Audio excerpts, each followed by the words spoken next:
Hey, Assalamu alaikum. Let's understand about how you can increase your growth hormone for the growth of the muscle, the growth of your bones, and growth of your skin as well as growth of your hair.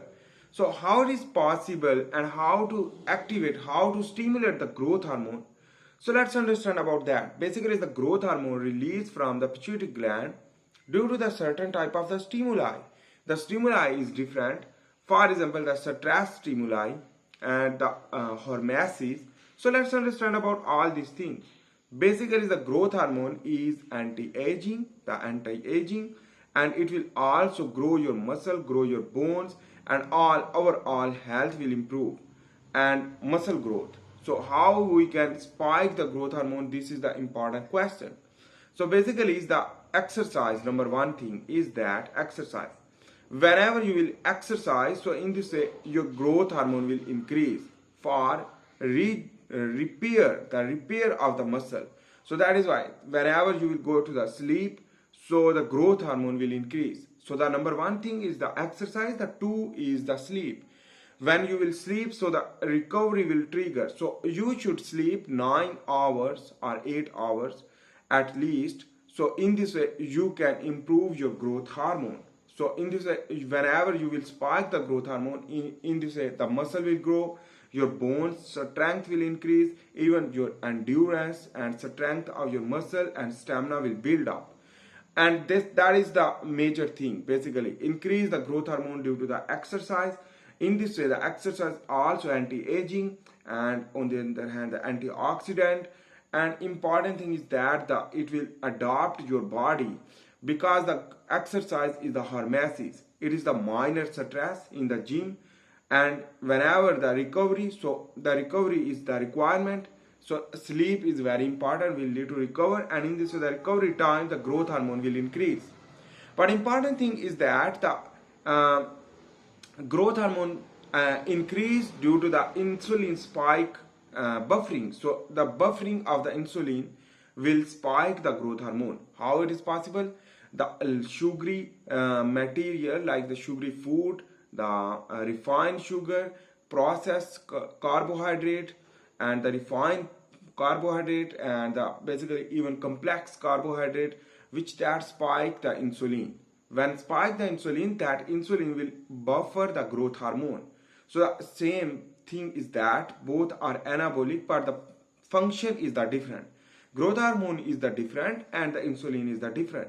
Insulin is the depositor, while the growth hormone is basically remodeling and modeling. So in this way, basically the remodeling of your body. So the growth hormone when increase, so in this way the insulin should be buffered. So in this way, how to buffer the insulin for increase the growth hormone? Stop the sugar eating, stop the processed food, and stop the high protein diet, because high protein diet also increase the insulin. So in this way the insulin will spike basically due to the overeating and mostly eating the sugary material and carbohydrates. So anyhow, but important thing is that the protein is important for our body.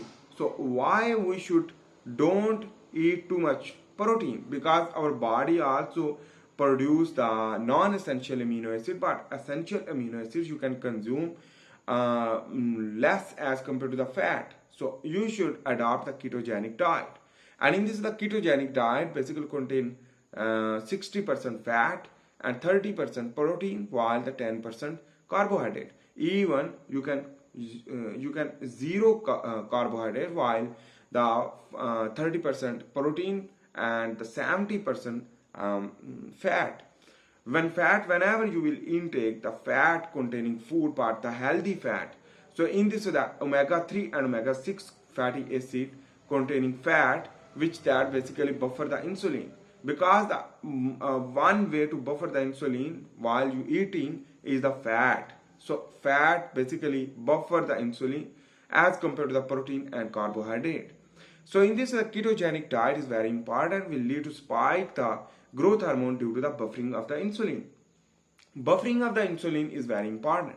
So in this way, this is the diet, keto diet, and the caloric restriction, which that spike the growth hormone while buffer the insulin. While on the other hand, important things you should need to understand the fasting and intermittent fasting. Basically, fasting, whenever you will fast, so the insulin will not spike. When insulin will not spike, our body activate for holding the all proteins, all cell function, and the maintenance of the cell homeostasis, and that is possible due to the growth hormone. So in this, the growth hormone will spike due to the fasting. So fasting is very important, will lead to increase the growth hormone. So in this way, basically this is the strategy. While the caloric restriction is very important for spike the growth hormone and the fasting. But anyhow, in this way you should relax yourself, and that is why decrease the depression will lead to decrease the cortisol level, because whenever the cortisol will rise, so the stress relief and try to decrease the stress will also spike the growth hormone, because your catabolism will be stopped. In this way, the cortisol hormone will stop. Basically, the cortisol will not allow to spike the growth hormone while inhibit the growth hormone and buffer the growth hormone while spike the insulin due to the high level of the glucose in your blood due to the cortisol level spike. So in this way, basically the stress and anxiety, try to decrease that things, basically will lead to increase the growth hormone. On the other hand, the exercise and fasting, which that is also important, and sleep. Whenever you will sleep, so in this the growth hormone will spike. While if you want to eat the proteins rich food, but you don't want to eat the fat, so in this way you should try to low the protein with a caloric restriction, which that will lead to helpful. And in this way, basically you should consume the protein if you are hard worker in the gym, if you want to gain the body. If you are a normal person, so you should basically adopt a ketogenic diet, because the ketones production will also spike the growth hormone, because the glucose level will be maintained. So that is why the keto adaptation will lead to also spike the growth hormone. I hope you make sense about that. In this way, the growth hormone will spike the certain type of the growth factor, like the brain derived neurotrophic factor, the bone morphogenetic protein, and the other endothelial growth factor, and the brain derived growth factor, as well as the insulin like growth factor 1. So insulin like growth factor 1 spike will lead to basically decrease the fat while increase the muscle and the bone. So in this way, the growth hormone is directly proportional to the decrease of the basically the fat. When the growth hormone will rise, so the fat will decrease.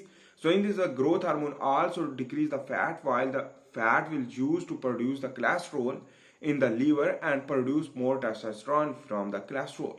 While also the growth hormone also maintain and increase the vitamin D due to the cholesterol formation, and this cholesterol will use for production of vitamin D during the sun bath. And in this, the vitamin D will absorb more calcium, will lead to proper function of the muscle, proper function of the skin and brain.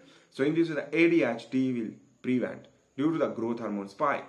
I hope you make sense about that. In this way, the growth hormone you can spike due to the fasting, the ketogenic diet for ketosis. On the other hand, the exercise and good sleep and caloric restriction.